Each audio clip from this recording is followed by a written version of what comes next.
Wala nang warm up ng motor. CRF 250L, diretsuhan na ito guys. Wala nang warm up. Kaya ako magpatakbo ng motor ko eh. Paano masisira yan kung i-warm up natin? What? So ito yung daanan natin ngayon. Kita nyo yan?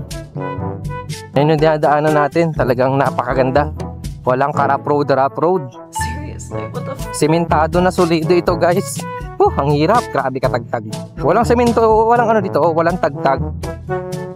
Yung lugar namin dito sa Plaridel, Aborlan, Palawan. Yan, ito yung lagi ko dinadaanan araw-araw pag ako ay nagbabiyahe. So first time natin sa motovlog with DJI Action 5 Pro. Kung maganda nga ba yung kanyang quality. So naka-stick lang tayo guys, tapos naka horizontal leveling. Hindi ko lang alam kung gaano kaingay ito Hindi ko lang rin alam kung mahangin yung biyahe natin. Parang uulan pa talaga ngayon Napakadilim. Kita ko pa si Jonel, ang magaling na makeup artist ng Plaridel. Oh my God!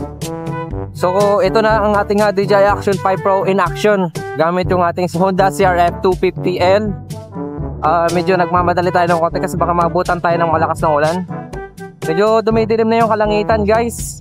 Hindi ko alam kung sobrang hangin talaga ng kung maririnig nyo pa ba yung boses ko sa mga pinagsasabi ko o hindi na. So playback test muna tayo bago tayo magpatuloy. Kahit kung short playback test lang. Tignan ko lang kung talagang maganda rin kung anong balita.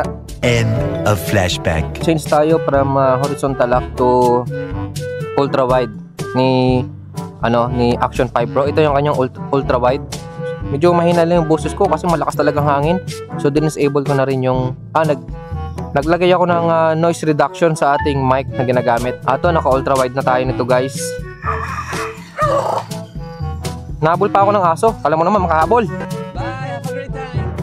So nag-change tayo ng konti sa ating setting. Nag-on tayo ng noise reduction. Tapos nag-change tayo ng ultra wide from horizontal lock na DJI Action 5 Pro para mas malawak yung kanyang field of view. Pero pag tinagilid natin yung camera, tatagilid din yung kanyang out. Yan guys, maganda tong DJI Action 5 Pro. Sa totoo lang, sobrang tagtag ng takbo natin ngayon at maingay pa. Hindi ko lang sure kung naririnig niya ba ako ng mas intindi or hindi ko rin alam.